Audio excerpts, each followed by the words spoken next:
कबाड़े करने से और धन का सदुपयोग न करने से वरद नायक ने धन को खूब बढ़ाया और वो धन मिला अपने एकलौते बेटे श्रीनिवास को। पिता का पाप किया हुआ धन का ढगला मिला और धन मिलने से आदमी धनवान होता है, इस बात पर संत राजी नहीं होते। धन मिलने से आदमी अंदर से और निर्धन हो जाता है। जिसके पास 500 है उसको 2000 मिले तो खुश हो जाए, जिसके पास 2 लाख है वो 2000 से खुश नहीं होगा, उसको 10 लाख और चाहिए, 10 लाख को 25 लाख और चाहिए, 25 वाले को 50 और चाहिए। और करोड़पति को अब लाखों से भूख नहीं मिटेगी, करोड़पति को करोड़ों की भूख और ज्यादा होती। तो जितना धन बढ़ता है अशुद्ध धन, उतना ही आदमी भीतर से निर्धन होता है, भीतर से क्रूर होने लगता है, अहंकारी होने लगता है, उत्तेजित होने लगता है, धर्म के प्रति लापरवाह होने लगता है, जितना अशुद्ध धन ज्यादा आता है। श्रीनिवास पहले का कोई पुण्य तो किया था, उसके बल से धनी के घर में तो जन्म लिया, लेकिन धन अशुद्ध होने के कारण उसके चित्त की भी ग्रंथियां ऐसी हो गई जैसे पामर धनवानों की होती।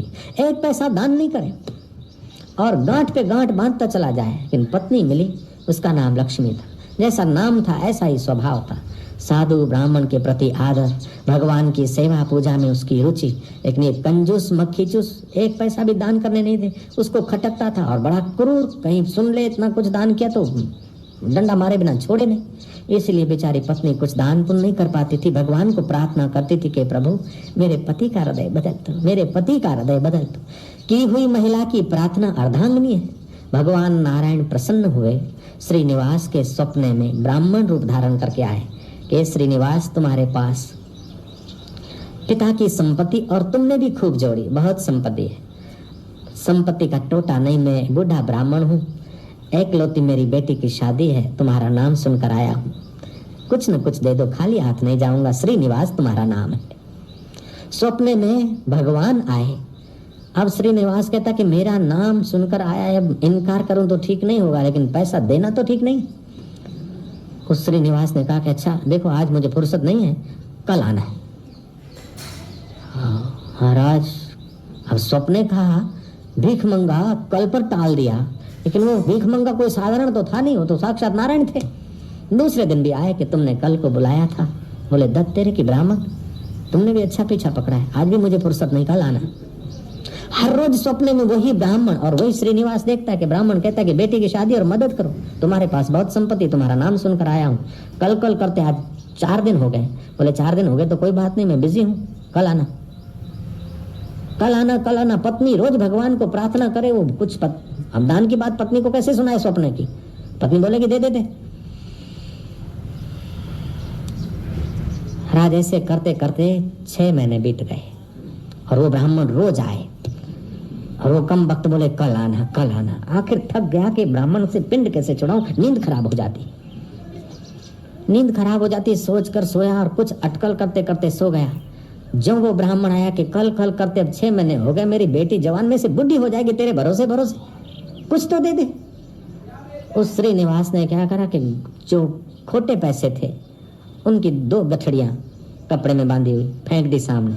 बोले इसमें से कोई अच्छा मिले तो ले जा। लस्से पैसे थे जो खोटे खोटे थे बनिया के पास, उसमें से जो बढ़िया हो 1 पैसा ले जा। ब्राह्मण ने चुन चुन के देखा कि एक भी बढ़िया नहीं। बोले जब है नहीं तो महाराज तुम क्यों रोज रोज आते हो स्वप्न में, जाओ अब मत आया करो। लेकिन जो एक बार पकड़ लेता है भगवान तो फिर जल्दी से छोड़ता नहीं। पूतना को नहीं छोड़ा तो इसको क्यों छोड़ेगा। कृष्ण कन्हैया, जो जहर देने को आए थे, स्तनों में जहर भर के आए थे और कृष्ण ने पीना चालू कर दिया, जहर तो पी लिया। अब फिर कृष्ण निचोड़ रहे, बोले छदे छदे छदे के मासी जल्दी पकड़िया को नहीं, छदे पकड़िया तो और छदिया को वैंकुंठ पहुंचा दिया उसको। श्री राम। महाराज ब्राह्मण पैसे छोड़ के चले गए, एक भी पैसा सच्चा नहीं था, झूठे पैसे थे। स्वप्न में आना बंद हो गए। लेकिन लक्ष्मी का स्वभाव ब्राह्मण जानते थे और लक्ष्मी की प्रार्थना से ही ब्राह्मण वेशधारी लक्ष्मी के पास गए।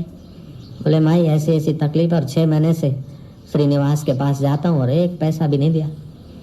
आखिर में मैंने बहुत आजीजी की तो वो 2 गठड़ियां कपड़े में ₹2 का परचूरन धर दिया मेरे सामने। बोले 1 पैसा ले जाओ, तुम्हारे काम आए तो। वो सब झूठे पैसे थे, खारिज पैसे थे और तुम्हारे द्वार से तो मैं खाली नहीं जाऊंगा। वो पति का स्वभाव जानती थी और वो पति खर्चा ऐसा देता था कि एक पैसा भी उसके पास सेविंग नहीं हो और ब्राह्मण घर से खाली जाए। ये घटित घटना है पंढरपुर की। महाराज आखिर माई ने देखा कि मेरे पास और तो कुछ नहीं, ब्राह्मण की बच्ची की शादी है। श्रीनिवास का हीरे जवाहरात का धंधा था, एक आध हीरा दे देता तो भी ब्राह्मण का काम हो जाता। चलो मेरे पास तो हीरा है, नाक का जो फूल होता है ना, वो उतार के माई ने दे दिया। और ब्राह्मण वेशधारी जो सपने में आता था रोज, आज रूबरू वो फूल, नाक का फूल लेकर वो श्रीनिवास के पास गया। बोले कोई न कोई दाता ने दे दिया है, मुझे इसको बेच के अशरफियाँ दे दो 400। उसने देखा कि दाता कौन? ये हाँ, ये फूल, नाक का फूल, ये अच्छा, इसके अशरफियाँ तुमको कल मिलेगी। तिजोरी में रख दिया। ब्राह्मण तो चले गए। वो तो तपाता एड़ी को गया, पत्नी के नाक की ओर देखा, बोले फूल कहाँ गया? पत्नी को पता था इसके स्वभाव का, घबराई बेचारी। बोले अब सही बोलूंगी तो ये मृत्यु दंड देगा, अब ये मार डाले, उसकी अपेक्षा भगवान के चरणों में जाकर मरो। और लक्ष्मी तो महाराज लक्ष्मी बाई ने कहा कि वो फूल तो मैंने आज उतार के अंदर रख दिया। बोले अभी ला दिखा। माई समझी कि अब क्या करना, तो दे नहीं सकती, मैंने तो दे दिया ब्राह्मण को, अगर ये सुनेगा तो मेरे को गला दबा के मार डाले। ये गला दबा के मार डाले, इसको देखते देखते मरूं, इसकी अपेक्षा तो ठाकुर जी को देखते देखते ठाकुर के चरणों में जाऊं तो अच्छा है। माई ने जहर घोल दिया कटोरी में, भगवान की प्रतिमा के आगे बैठ गई, आंख की पलकारे हिलाए बिना एक टक, जिससे एकाग्रता होती और चैतन्य के साथ सीधा संबंध स्थापित होता है।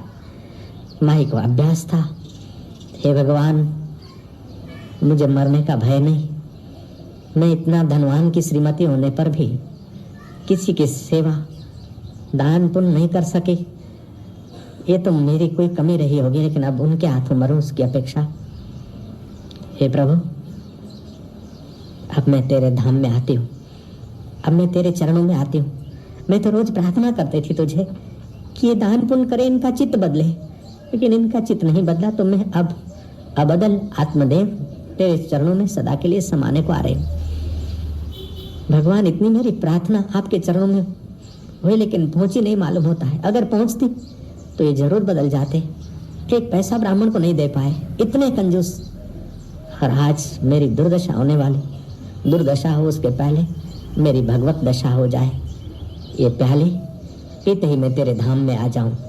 बस प्याली को देख रही, भगवान को देख रही, प्याली को देख रही, भगवान को देख रही। प्याली जो नजीक आई, इतने से चटाक लेके प्याली में कोई चीज पड़ी। देखा कि प्याली में कोई चीज पड़ी, ढूंढा तो वही फूल, जो नाक का फूल दे रखा था वही फूल प्याली में। लक्ष्मी भाई चकित हो गई, फूल धोकर पति के पास बोले लीजिए फूल। पति देखता है कि ये तो मैं तिजोरी में रख के आया था। वो तो गया, कुंजियां उसके पास थी, थपाक थपाक थपाक जाके तिजोरी खोलता है, तिजोरी का फूल गायब। फिर आया पत्नी के पास, बोले सच बता कि ये फूल तू अंदर से लाई तो कैसे लाई? पत्नी ने सारी बात कह सुनाई। उसकी बात में सच्चाई थी, नम्रता थी, पति का हित था। महाराज श्रीनिवास का हृदय बदल गया कि धिक्कार है मेरे धन को, धिक्कार है मेरे लोभ को। अब कि नश्वर धन संभालते संभालते, इसके दलदल में फंसते फंसते मेरी उम्रिया बीती जा रही। धिक्कार है मुझे प्रभु, 6 महीने तुमने मेरे द्वार पर चक्कर काटे, मैं अभागा एक पैसा नहीं दे पाया। रोया, पश्चाताप किया। भगवत भजन जहाँ होता है, सत्पुरुषों का निवास होता है, सत्पुरुष जहाँ सत्संग कीर्तन भजन करते या भगवान के भक्त भजन करते, उस जगह पर किया हुआ प्रायश्चित, किया हुआ शुभ संकल्प जल्दी फलता है। उसने शुभ संकल्प किया, प्रायश्चित करके अपने पाप काट दिए। तुलसी दल मंगाया, हाथ में जल लिया, सारी संपत्ति भगवत चरणों में अर्पित, संपत्ति लुटा दी। विद्वान महापुरुषों के दैवी कार्यों में, दीन दुखियों के सारवार आदि में, भूखे नंगों को वस्त्र और रोजी मिलती रहे, उस कार्यों में पूरा अपना धन लुटा दिया। हीरे जवाहरात से जो कमाया था सारी कमाई लुटा दी। आखिर लक्ष्मीबाई की एक सोने की डिबिया जो थी कंकु लगाने की, वो उसको नजर आई, वो डबिया भी लुटा दी, अपने लिए कुछ नहीं रखा। नारायण नारायण नारायण नारायण नारायण। अब तो महाराज वो नगर छोड़कर, अपना वो सबाब छोड़कर विजयनगर पहुंचा। विजयनगर का राजा कृष्णदेव उसको जानता था, बड़ा हीरे का व्यापारी है। कृष्णदेव का आश्चर्य, कृष्णदेव का मन संशय के समुद्र में गोते खाने लगा कि इतना श्रीनिवास धनवान, इतना, और ये अभी विट्ठल विट्ठल कर रहा है।